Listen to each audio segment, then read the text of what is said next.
Hello everyone. OJ's back with another video, and today we're going to be talking about UFC Mexico City, Brandon Moreno versus Steve Erceg. Overall, this isn't an absolute dog shit fight card, but unfortunately, it's a Mexican themed fight card, and that means we're never going to get any bouts heavier than lightweight. That's something that's really annoying about these Mexican themed cards. But regardless, it's not bad by any means.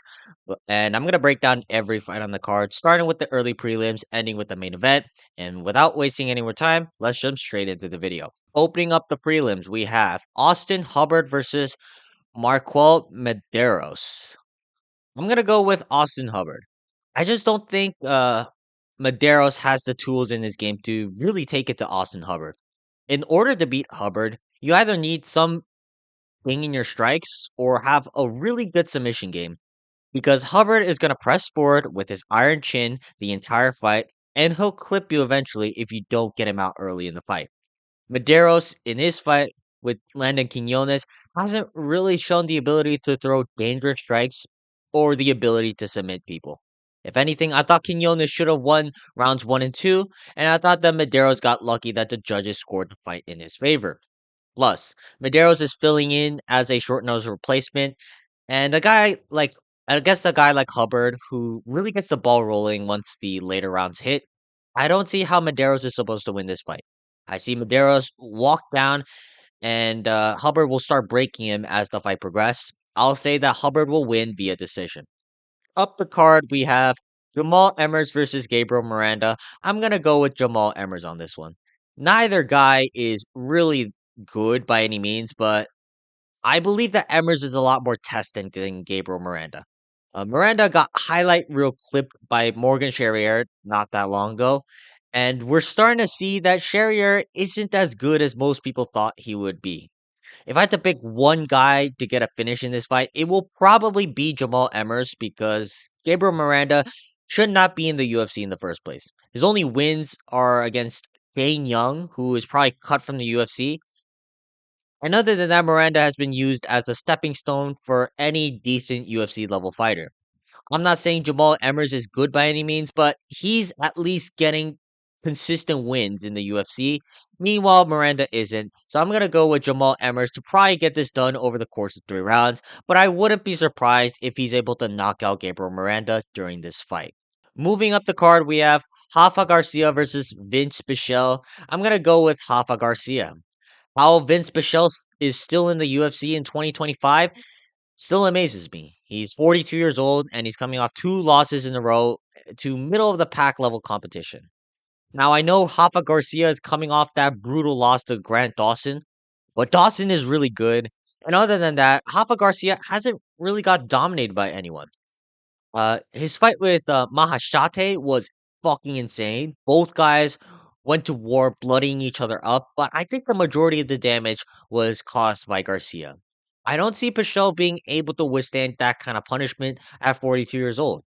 Also, Pichel doesn't have a godlike ground game like Grant Dawson, and that's what makes me very confident in this pick because that's the only way I've really seen Garcia get dominated in his fights. Now, it's very hard to finish off Vince Pichel, but I don't see Pichel really being able to do anything offensively. And this is either going to be either a late round TKO or a 30-27 comfortable decision in favor of Rafa Garcia. Moving on to the next fight, we have Lupi Godinez versus Juliana Polastri. I'm going to go with Lupi Godinez. I think this is a step up in competition that is far too soon for Juliana Polastri. Polastri so far is 1 and 1 in the UFC, with her loss coming to Josephine Knudsen.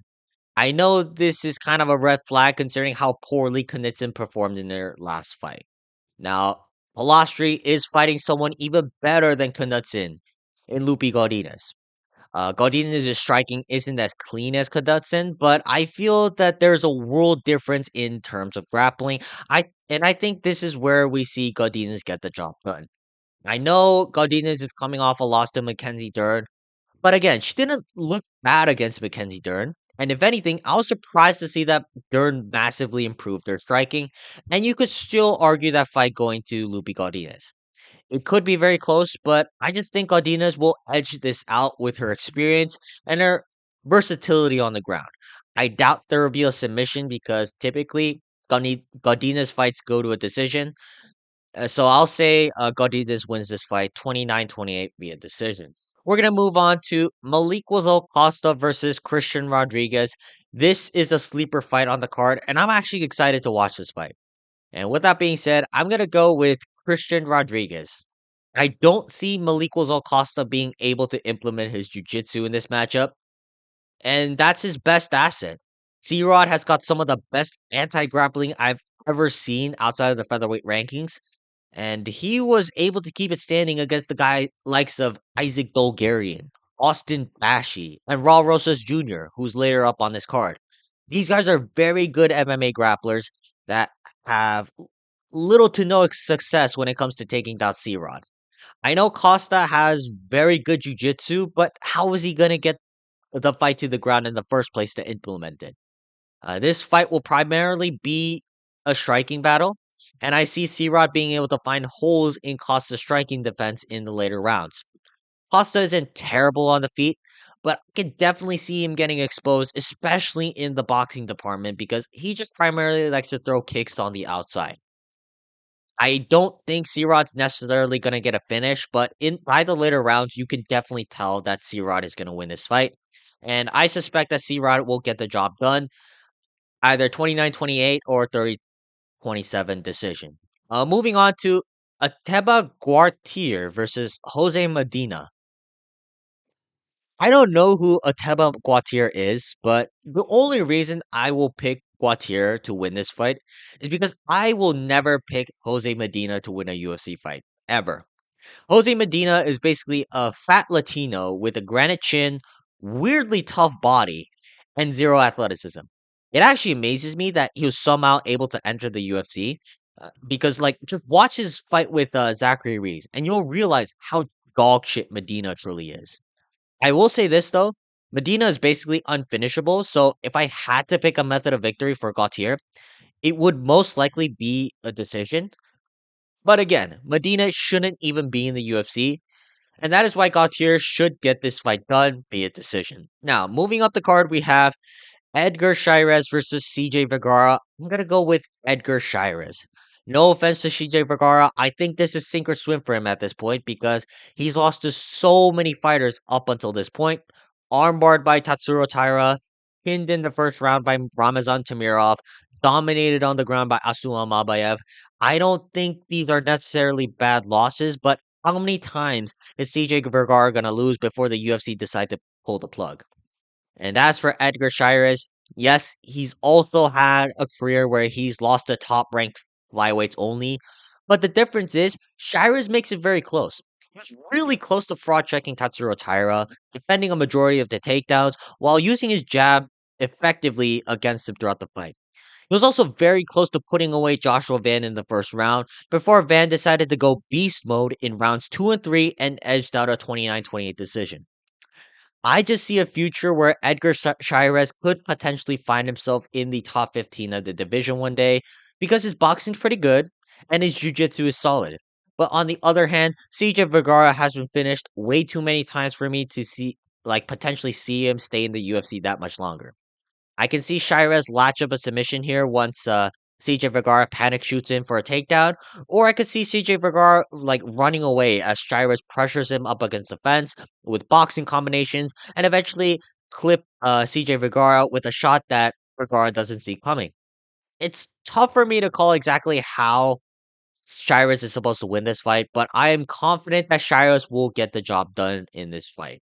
Moving up the card, we have Ronaldo Rodriguez versus Kevin Boras. I'm gonna go with Kevin Boras.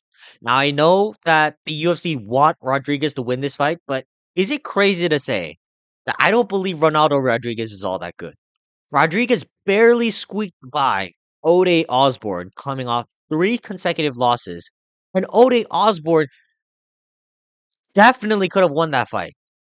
I know Kevin Boras has only lost uh I know Kevin Boras has only lost fights in his UFC career, but I still think he's better than Ode Osborne. If Rodriguez can't take down Boras and control him, I definitely see a world where Boras will be able to pick apart Rodriguez using his boxing. He's not fighting Joshua Van, who has the ability to mix in excellent body shots as well as throw six punch combinations, nor is he fighting someone with crazy one punch knockout power like Alessandro Costa. Unless Rodriguez is able to consistently implement his takedowns, I don't see Rodriguez winning this fight on the feet. It's hard to say considering Boras is primarily a boxer who has unfortunately gone up against better boxers, but he's not bad by any means. And also, you have to look at Lazy Boy Rodriguez's career prior to joining the UFC, and he's fighting absolute schmucks off the street like myself to amass a very pretty record of 18-2. And while Brohouse's record looks very ugly, he's going up against very high level competition, which is something Rodriguez has never done throughout his 20 fight MMA career. I'm gonna go with Kevin Boras on the upset because Rodriguez isn't that good. The UFC are kind of forcing Rodriguez onto his fans, and I think Lazy Boy Rodriguez is gonna get exposed as an industry plant that he is in this fight. Moving on to David Martinez versus Simon Oliveira. I'm going to go with David Martinez on this one. I think this fight is pretty straightforward because, let's be honest, Simon Oliveira does not belong in the UFC whatsoever. A loss to Daniel Marcos via finish is not aging well at all because Marcos kind of got exposed as this aura merchant who just stands there menacingly, occasionally throwing a right hand down the pipe. Now, this could bite me back in the butt because I've never watched a David Martinez fight before. But since this is a Mexican themed fight card and the UFC desperately want more Mexican prospects in the UFC, I'm going to say that the UFC will do their absolute best in giving Martinez a layup in the fight like Simon Oliveira. I don't know exactly how good Martinez's takedown defense is, but I just don't rate Simon Oliveira as a good grappler. Simon primarily just shoots sloppy takedowns and tries to pull some wizardry shit in the clinch, and in the UFC level, it rarely works unless your name is Islam Makhachev. I'm gonna go with David Martinez to either find a late round TKO or just piece up Oliveira to a comfortable decision. Moving up the card, we have Raul Rosas Jr. versus Vince Morales. I've been flirting back and forth between who would win this fight, but I'm gonna have to favor Raul Rosas Jr. I just don't like the momentum Vince Morales is on. And also, he just went through a 3 round war with Elijah Smith like last month. Now, Morales did look good in that fight, but Smith was butchering him in the boxing, which was ultimately how Elijah Smith was able to beat Vince Morales. That being said, Rosas Jr. is a completely different stylistic matchup, and if Morales is able to scramble out a bottom position or outright stuff the takedowns of Rosas Jr., then I can definitely see Morales winning this fight. But you have to also consider the age of Rosas Jr. I get that he had an off performance against Aori Chulang, but Rosas Jr. is only 20 years old, and for a guy that young, you can make massive improvements over the course of a few months. I would not be surprised if Morales is able to get the decision, but I believe that Rosas Jr. will be a lot more improved since his lackluster fight with Aori Chulang. And if this fight goes the distance, I definitely see the judges favoring Rosas Jr. for this fight. Therefore, Rosas Jr. will probably win this fight. I'll say by decision. Moving on to the feature fight of the card, Kelvin Gastelum versus Joe Pyfer. Big Tubby KG is going to get brutalized by Joe Pyfer, and I don't see how KG is supposed to win this fight. I know KG is tough. He's never been knocked out in his UFC career. But against an absolute brute like Joe Pyfer, you really want to take that chance. KG is probably going to get pieced up on the feet. Pyfer hits like a truck, and I can see Pyfer knocking out KG. And this isn't a Jack Hermanson who's like really lanky, crafty on the feet, and who can do a really good job fighting off the back foot. This is KG who's fat, stubby, with short arms, and the only weapons KG really has is a clubbing left hand. And as for the wrestling, KG does like to use it when in a pinch, but how is he gonna take down Joe Pyfer in the first place? I think Pyfer's too big for KG, and the fact that Pyfer's number one training partner in Sean Brady gives me more confidence that Pyfer will be improving his overall ground game. We've seen Sean Brady just absolutely maul KG on the ground, and not to say that Pyfer has a better submission game than Brady, But you could imagine that Brady will be able to give Kiefer a lot of pointers during the scrambles. And on the feet, again, Pfeiffer will have a more significant power, reach, and height advantage over KG, while KG may be at best slightly faster than Pfeiffer. I just don't see how KG is supposed to win this one. We are probably going to be singing KG's swan song after this fight. I see Joe Pfeiffer finishing KG, more likely with an arm triangle after dropping KG, but if he knocks out KG cold, then I would not be surprised whatsoever. Moving on, we have Manuel Torres versus Drew Dober. Very fun fight. Kind of a coin flip fight, but if I had to pick one fighter, I will say Manuel Torres. Both guys are both coming off losses where they either took a shit ton of damage or just got sparked out cold. The difference being that Drew Dober is a lot older now. He's taken a lot more damage than Manuel Torres. And also, Manuel Torres does not have enough pigmentation in his skin. Maybe if Torres was a little bit darker skin wise, I would have more confidence in Drew Dober. But recently, Dober's been losing a lot of fights.